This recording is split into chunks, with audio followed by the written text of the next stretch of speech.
ada beberapa yang nanya si Gailan ini kan sekarang posisinya di tengah-tengah nih pas Ya, kita betul. ini. Bagaimana kalau Gailan itu ternyata mendukung si Sang Hyang itu Pak Ustadz? Ya kenapa Oh nggak masalah Pak Ustadz. Oh kita kan yang dukung kita juga banyak. Siap. Rabbul Alamin. Rabbul Alamin.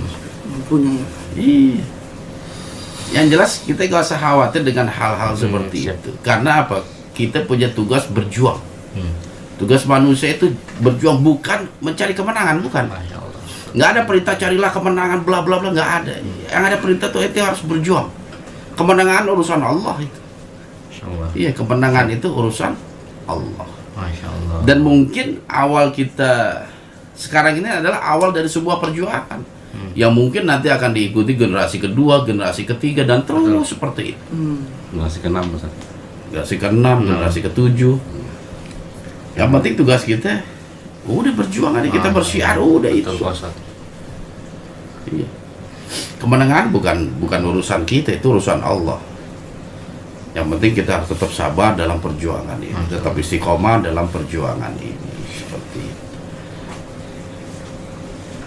Nabi juga kan sama. Iya Kak. Nabi Masya sama. Allah. Perjuangan Nabi luar biasa itu. Iya. Seperti itu. Nanti Gailan, pada ngamuk Iya, ini. betul. Udah amat mau ngamuk lah.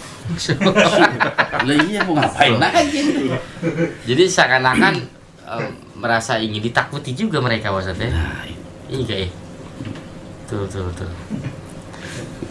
kenapa Indra? Enggak lah. Kenapa? Nggak mungkin ke yang murid apa enggak? Kenapa? Nggak mungkin murid enggak.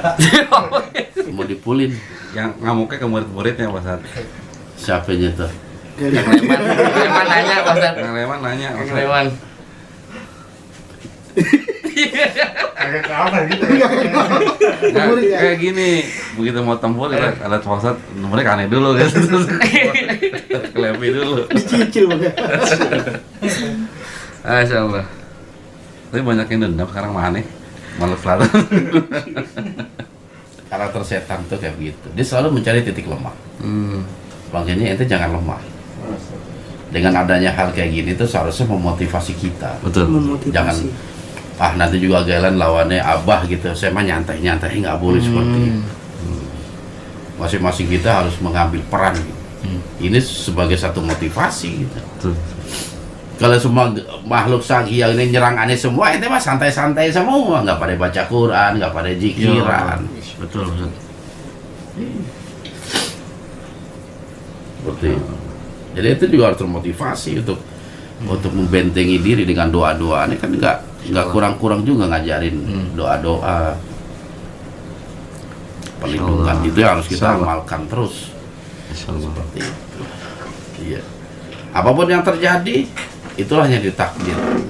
Yang menjadi sebuah takdir itu seperti itu. Iya. Karena apa buat kita dalam perjuangan itu apa ya? Dua-duanya tuh enak. Ente gugur dalam perjuangan, ente mati syahid. Masya Allah. Ente nggak gugur, ente mendapatkan kemenangan, ente bahkan mendapatkan kemuliaan. Makanya motonya seorang pejuang itu iskariman awiyamut mustahidan. Mustahidan. Hidup dengan mulia atau mati syahid. Pilihannya cuma dua.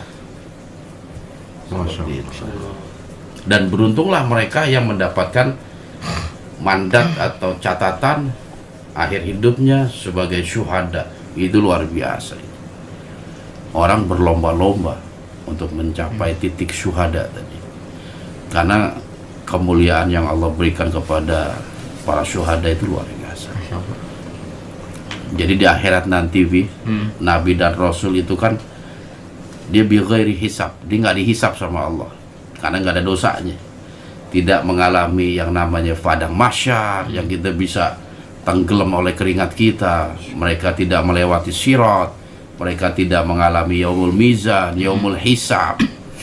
Itu adalah hari-hari yang sangat berat kita akan lalui nanti itu. Apalagi pada mahsyar, itu luar biasa itu. Itu satu tempat yang sangat mencekam, yang sangat kita sendiri namanya kita bakal disidang sama Allah. Semua dosa itu seolah-olah nampak dalam pandangan mata kita. Sekecil apapun dosa itu terasa dekat dengan kita. Dan kita tahu nanti bakal masuk neraka nih kita nih. Siksa neraka juga udah dikasih gambaran ke kita semua ketika kita kena siksa kubur. Itu bayangin itu penderitaan yang kita akan alami nanti. Masya Allah. Dan penderitaan itu nggak akan dilalui oleh para nabi dan rasul. Dan ada satu kelompok yang mereka pun sama, tidak merasakan penderitaan perjalanan menuju akhirat tadi, yaitu orang yang mati syahid atau para syuhada. Mereka nggak dikumpulkan di padang mahsyar, mereka nggak melewati sirat, mereka tidak yaumul mizan atau hisab, mereka langsung masuk surga bersama para nabi. Siapa yang nggak mau? Masya Allah. Siapa yang nggak mau? Para wali aja masih tetap mereka harus menjalani itu semua, harus ngumpul di padang mahsyar. Tapi orang yang mati syahid itu langsung tuh bi ghairi hisab, tanpa hisab. Dan inilah menjadi dagangan orang-orang teroris. Hati, hati. Gampang banget dipotek Lah, ya. gila. Bayangin dengan janji-janji seperti itu, gimana nggak tergiur? Ayo surga 10 juta, surga. Kalau- Banyak yang jual. Kalau kartu surga Enggak, kartu surga itu. Kartu surga. Iya. Yang udah baiat kepada si A dijamin masuk surga. Wah, bas tinggal keluarin duit 10 juta doang, Pi. Hapus dosa Ustaz. Iya, banyak benar. Kalau surga itu bisa kita raih dengan derai air mata, dengan curahan keringat, bahkan tetesan darah. Itu nilai surga tuh di Masya situ. Allah. Iya. Allahu Akbar.